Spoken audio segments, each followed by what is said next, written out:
YouTube, what is good? Welcome to today's video. Glad you could be here. Today we are talking about the FujiFilm X100f versus the Leica Q. Now this is a Leica QP, but it's the same thing, and most of the stuff in today's video technically could apply to the Leica Q2 because it's just an elevated, better version of the Leica Q. So here's why I'm making this video. As an X100f owner, I've had two of these cameras. I've had this particular one since December of last year. I've always wanted to know how much better is the Leica Q. Is it that much better? Are the images that much better? What are we looking at here?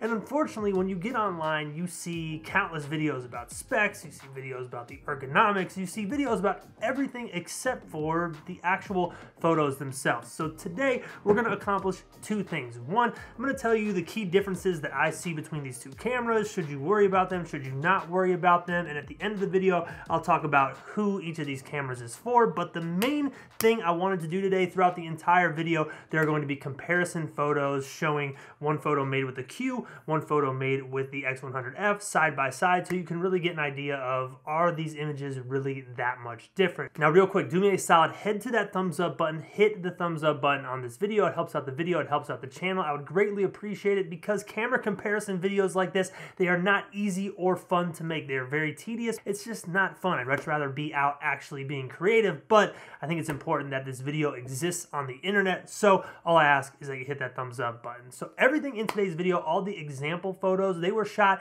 at the exact same aperture and the exact same ISO and the same white balance. The only thing that could vary from camera to camera is the automatic speed that was set by the camera. I let the camera handle the exposure time. But as always, when you're shooting in a priority mode like this, I made sure to check the speed and make sure it wasn't out of whack and was going to do something that affected the image quality. So all these photos were shot exactly the same, so you can compare them side by side. Now let's get into the main fundamental differences of these cameras. There are four of them. The first fundamental difference is the lens that is attached to each camera, the focal length. The X100f has 35mm and f.2. The Q has a 28mm 1.7. So if you are married to either focal length, if you really like 35mm or you really like 28mm, it's pretty obvious what your choice is going to be. For me, I always love 35mm. I've said plenty of times that it's my favorite lens that I've ever used. It's always one of my favorites, but using 28mm for the last few days, I really enjoyed it. Now the second main difference is the lens capabilities themselves. The Q obviously has a lower aperture of 1.7, meaning you can get a more shallow depth of field and also let more light into your camera, where the Fujifilm has an f2. Now I have not found this to be a very big issue, except when we are shooting in low light, which we're going to talk about a little bit more at the end of the video. But as for the bokeh and everything else, I do think the Q has a little bit better bokeh, but nothing too crazy. The Fujifilm's bokeh still looks good at f2. One major difference though between the Fujifilm and the Q. The Q features the ability to shift the lens into macro mode, so you can essentially capture things much more close. And one kryptonite piece of the X100f is the fact that up close, your images do get a little bit soft at a lower aperture. So at f2, it's not that the image is unusable or anything like that, but there is a little bit of softness, and the Q definitely gets a win in this macro category. If you're going to be shooting up close or trying to get any detail, the Q is probably going to be the way to go. It definitely gets the nod in that category, but each lens is good, and it leads us into the third main difference, which is the footprint that each camera leaves. Now the X100f is an actual compact camera. You know, you can fit it in your pocket, you could throw it in a hoodie. I fit it in my shorts pocket the other day. It is compact, easy to carry, and it's not very intrusive whatsoever. This is a camera I can carry around with my phone, and they're almost the same size. Like, obviously the phone is smaller, but if you put them next to each other in your hand, it's not taking up a lot of space. As opposed to the Q, which, like I said, the lens is much more capable on this camera, but is also much larger. This is not a camera that you can just fit into your pocket. It's not necessarily something I would call compact at all. While it is smaller than your traditional DSLR, it's still very large. You know, there's a big difference here. If I was going to go on a hike and I didn't have a bag with me and I was just carrying a camera, I'd probably bring the X100f just because it's a lot easier to maneuver with, unless I was in a special set of circumstances where I really needed the added bonuses that come with the Q. So as far as being a piece of equipment that I actually want to bring somewhere with me and use a lot, and it doesn't, I don't know, what's the word? It doesn't there's no resistance when using it. That's what I'm looking for. The FujiFilm X100f wins in that. There is almost no resistance when you're using this camera. It's small and you can basically bring it everywhere. Now, the fourth main difference is the price. Now, we all know that Leicas are expensive, and the Q is no different. Now, the Q and the QP are going down in price, but it still is, you know, a couple $1,000s more than the Fuji X100f.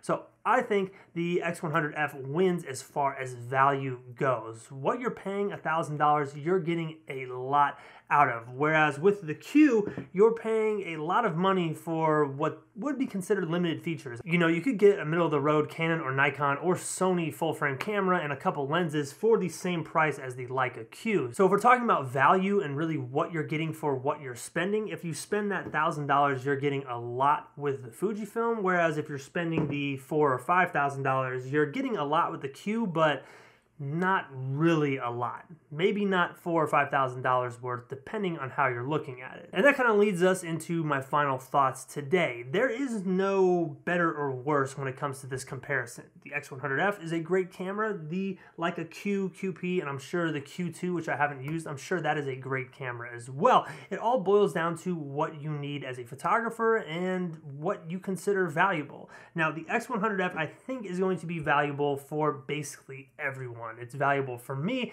anyone who enjoys photography. Maybe this could be your secondary camera because the price isn't too crazy, you know, in digital camera terms. Camera gear is expensive and you do get a lot with the X100f, and like I said, it's convenient, it's easy to bring around, and the image quality is very, very good. Now, one drawback to the X100f is its low light capability. Because the sensor is smaller, it does lack some of the low light capability that the Q has being full frame, but that's pretty much how it goes whenever you compare a smaller sensor camera to a full frame sensor camera. There is going to be some issues in low light. It's just like every other camera. If you know how to use it properly, you're going to get good results. The Q, on the other hand, everything straight out of camera looked phenomenal. It looked great, but is it a couple $1,000s more great than the X100f? That's on you to figure out. That's on you to figure out if you have that much money, if you want to spend that much money. If money's not an issue for you, I don't see why you wouldn't go with something like the Q. It does pack a big punch, but like everything in the camera world, it just depends on what you need. Someone like me, I could really see myself using both of these cameras for two completely different things. Now, photography is my job, so I have the luxury of being able to have multiple cameras and things like that, but it still is a lot of money, you know.